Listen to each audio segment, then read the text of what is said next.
Well, welcome back, folks. Today we're going to go ahead and mount the cylinder heads on the YL1. I think in the previous video you should have seen me if you watched it install the cylinders and the pistons. Now we're going to move on to the cylinder heads. And if we have time, I might move into a few other things on the bike, a few other odds and ends I want to clean up, but we'll see how it goes here with time on these cylinder heads.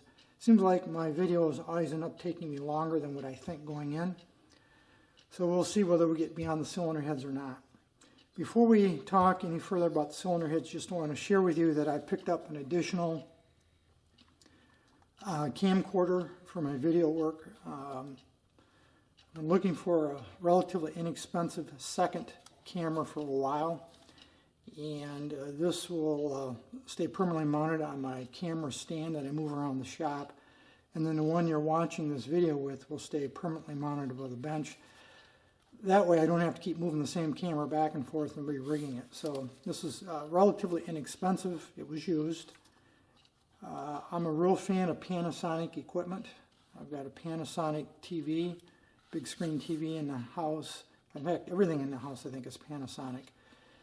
And the camera you're watching this with is Panasonic, and I've just had really good luck with their equipment.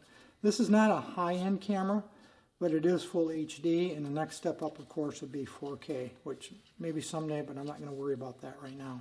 So you should see video taken with this camera a bit later as we move over to the bike. Back to the cylinder heads. We've got everything laid out here that we're going to be using to attach these to the bike. The gaskets are new. These came with a generic gasket kit that I've had, that I bought probably a year ago, I've had for a while. You can see the little arrow I put on those gaskets, both of them. And the reason I put that arrow on there is I did a test fit for both gaskets, and these seem to be a little directional. In other words, they fit better with that arrow pointing towards the exhaust side of the engine versus if I clock them 90 degrees. They don't seem to quite line up just right. I would have thought that these are symmetrical, and maybe they're supposed to be. My thinking is that maybe it was a tooling that these are stamped from when they were made. It wasn't quite symmetrical. But based on a test fit, the arrows on each one of them will point to the exhaust side of the engine when we get over to that point. And I did clean these, as you can see. I just used a red scrubby pad. They were a little tarnished because they're quite old, obviously. These are probably close to 50 years old, sitting in a package. So I just held in my hand with a red scrubby pad and just cleaned them up, polished them up, and brightened them up. So those are ready to go. The washers and the nuts are new from Yamaha. They're still available. This is the part number for the washers. This is the part number for the nuts. I did match these up, both the washers and the nuts, to the originals that I took off the bike, which I think I talked about briefly once before. And they are an identical match. They are the same part. The heads are all prepared. Of course, we've cleaned them. We've surfaced the mating surface with a cylinder. We talked about that in a previous video. They're all cleaned up. I think they look pretty good, and they're ready to go. I did chase the threads here, spark plug thread holes, threads, I should say, on both heads with a new clean spark plug, just to make sure there was no debris or anything left in there. And of course the studs on the engine, on the cylinders, have been chased as well. Let's talk about torque for a minute. I have two different service manuals for this bike. This Climber and then the original Yamaha. And I went looking for the torque, head bolt torque, or nut in this case, torque specification for this bike. The Yamaha manual here doesn't speak to the head nut torque at all. Not at all. It's not even mentioned. The Climber, in a manner of speaking, does speak to head torque. And the only thing it says is right, I don't know if you can see that or not, right there it speaks to 8mm bolt size being 15 to 18 foot-pounds and 10mm 25 to 30 foot-pounds. I think you can see that. Well, the only problem with that is this bike has 6mm bolts or studs. That's the studs that come up from the base of the engine. Those are 6mm. So this really doesn't speak to that. So then what I did is I went on the internet and did some searching to see if I could find the torque for the YL1, and I didn't find anything specific to the YL1, but what I did find is this document on torque specs. This was, I think, written for Yamaha Enduros. And you can see here where it talks about bolt, 6mm, 8mm bolt size, 10mm, etc. And then over here in the foot-pound column, it talks about how many foot-pounds you would use to torque that particular bolt. And so what I thought I would do, since this does talk about a 6mm bolt size, is I'd compare this to this on the 8 and 10mm to see if they're in alignment, and they are. In other words, this this climber manual calls for an 8mm 15 to 18 foot-pounds. This 8mm is 15, so they match. And the same thing for the 10mm. So from that, I surmise that this is an accurate document, and this indicates that for a 6mm, again, which the YL1 has, is a 7 foot-pounds or 84 to 85 inch-pounds. So that's what I'm going to torque these heads to. Now, let's talk a little bit about wet versus dry torque settings. There's a lot of different opinions, varying opinions, and you'll find a lot of contradictory information on the internet about do you torque fasteners wet or dry. That meaning wet being lubricated in some form, dry meaning dry and clean, with no lubrication of any kind. Many years ago, when I attended auto mechanics class in high school, it was a skilled trades class that we had at my high school when I was in 11th and 12th grades. I was taught that you always torque dry with dry clean threads unless specified otherwise by the manufacturer. And if your reference material said you would lubricate or torque wet, then you would go ahead and do so. I'm going to torque these dry. Now, I think you probably know I'm a real fan of anti-seize, but I'm not going to use anti-seize. My concern is that it would allow me to over-torque a bit too much. Of course, I could back off on the torque to try to compensate for that, but I'm not going to. I'm just going to torque them dry.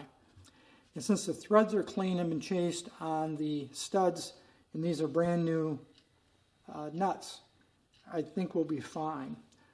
So I'm going to creep up on that 7 foot-pounds. I'm not going to go to 7 foot-pounds initially. I think I'll probably go to 4 or 5. My small torque wrench right here is calibrated in inch-pounds, so I have to do the conversion, which I think you probably saw in this chart. This actually does the conversion for me. Technically, if you take 7 times 12, it equals 84, and they label it 85. I'm not worried about the difference. I'm first going to start off at 5 foot-pounds, which is 60 inch-pounds, because this is inch-pounds, so you have to multiply it times 12. Get them all to 60, and then I'm going to creep up on the 84 to 85 foot-pounds. And the reason I'm doing that is these studs are, let's be honest, they're 54, 55 years old. I don't want to take a chance in snapping one of them off, so I'm going to be real deliberate and careful about sneaking up on that full torque setting. So that's a little bit on the preparation and conversation on torque. Let's go over to the bike and we'll set up with the new camera, and we'll see if we can't get this done. We've got everything to go here at the bike. I'm going to demonstrate for you that issue I was talking about with the fit of this copper gasket. Again, the arrow will point to the exhaust, and you can see that goes on reasonably well. I'm not going to put it all the way on right at this point, but you can see how that fits there. And if I clock at 90 degrees, you can see, I think, the misalignment here. It's not even actually close. Turn 180 degrees, it comes back into alignment. Go 270 or 90 from the front. You can see it doesn't fit again. So I don't know what the deal is there, but it seems to fit better one way or than the other. I also don't use any kind of a copper coat or copper slip or any kind of a spray on these copper gaskets. I know some people do. If you got a new gasket like this that's flat, and even if you bend it a little bit, you can straighten it real easy. I don't think a copper coat or copper spray is necessary. If you've annealed a used gasket and you're concerned about it resealing, that might be fine. You can use it. I just don't think it's necessary for this application. So go ahead and put the gasket on. Obviously, everything is clean. I can't overemphasize cleanliness. You've heard me harp on that before. There's the right cylinder head. And that will just drop on like that. Four new washers. One thing that surprised me a little bit about these washers is oftentimes, not always, but oftentimes, these are a lock style washer. These are not. These are just flat. I even double checked the originals that came off the bike, and they were flat washers too. And that's a little bit unusual. Quite often they'll use a lock washer, and then the four nuts. I'll be using a deep socket to tighten these down. Let's get those started.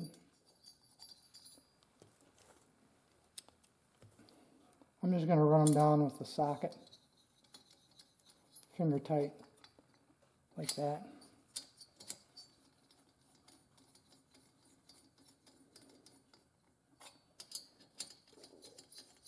You all probably know this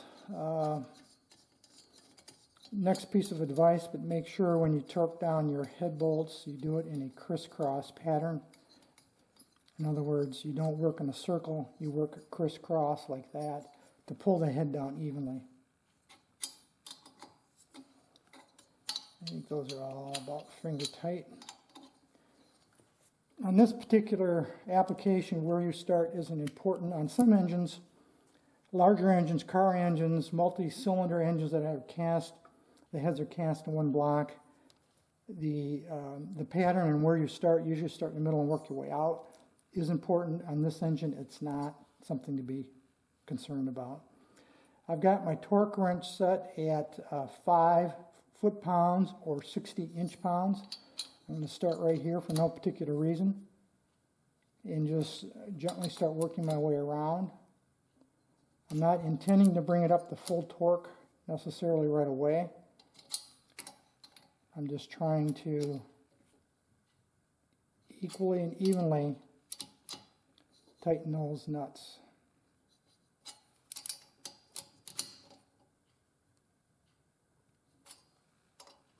And just keep working my way around.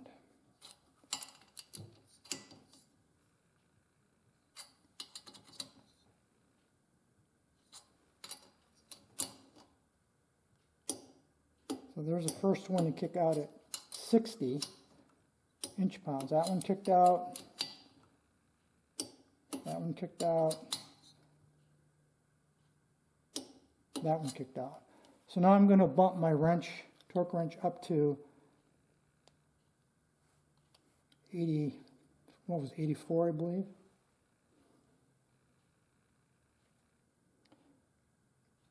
There's 84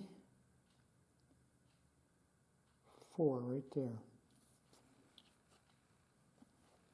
I'm going to go up to 84.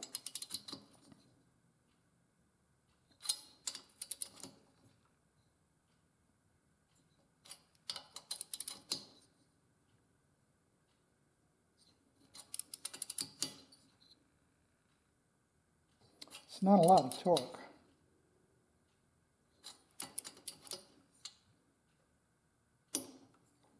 First one to kick out. Kicked out. Kicked out. Kicked out. So now I'm going to reposition the wrench and double check.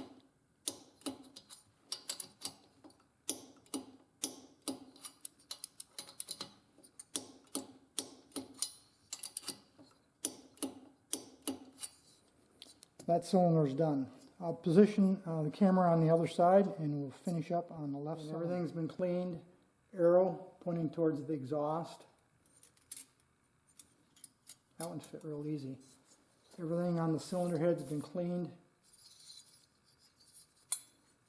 Go ahead and see if we can't get that on. 4 washers. When I put washers on, I try to put you can usually tell when a washer's been stamped, or usually they're stamped out, I believe. Quite often they have a little bit of a flat edge on the bottom versus the top, which tends to be more radiused. I can't tell you why, but I always put that flat edge down, like that, and put the softer, more radiused edge up. Just a thing of mine. Then the 4 nuts.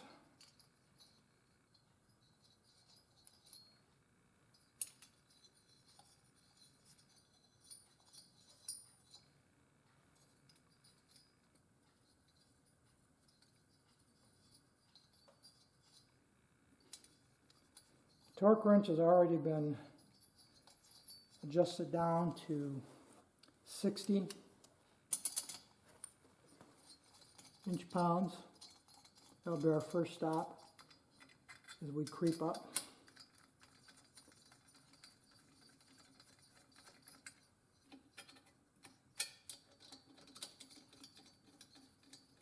It'll thread on nice and easy, so it gives me confidence that those threads on the studs are in good condition.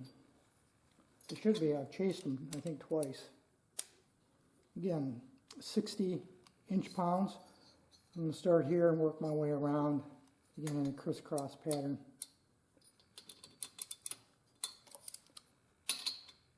There we go.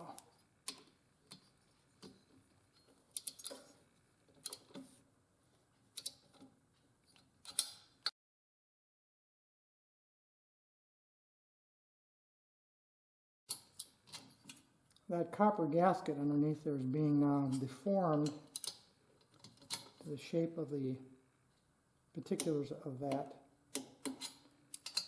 cylinder.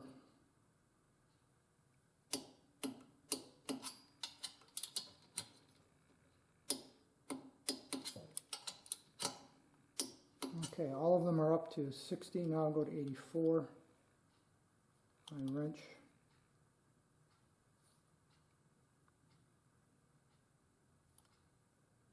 There's 80.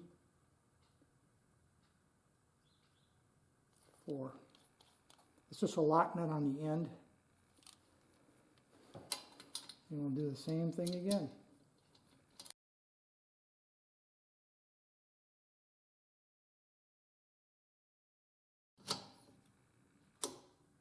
Okay, that one kicked out.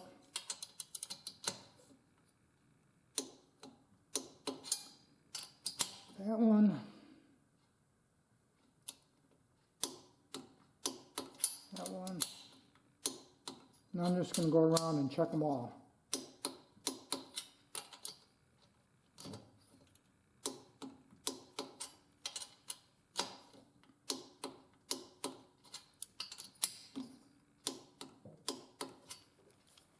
Remember, when you're done with your torque wrench, to back it off if you're not going to use it again for a while. Take the pressure off. There's a spring in there.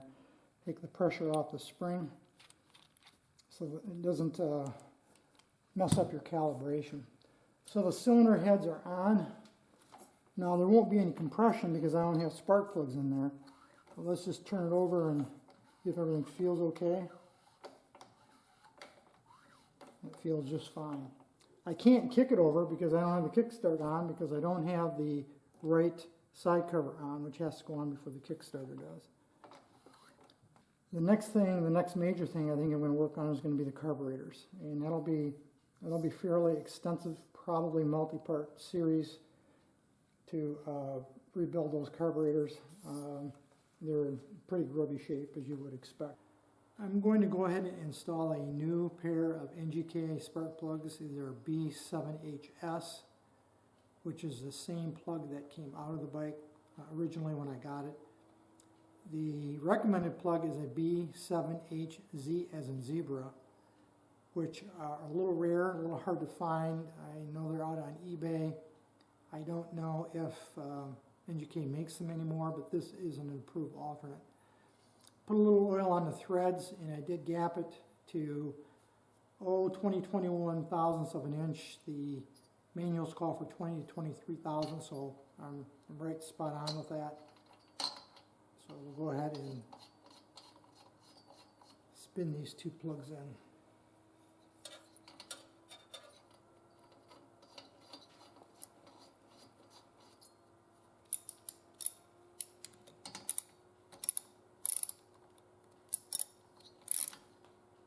Just snug them up a little bit.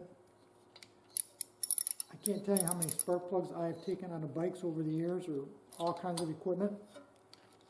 And somebody put them in like they had arms like a gorilla. You can hardly get them out in with cheater bars. I don't know why people do that. They just have to be snugged up enough to crush that gasket underneath the spark plug. So the plugs are installed, cylinder heads are on. At this point, I think we got the top end done. I think I'm going to call it at this stage on this video. I think it'll be long enough. Any questions, thoughts, comments, drop me a note. Otherwise, as usual, thanks for watching.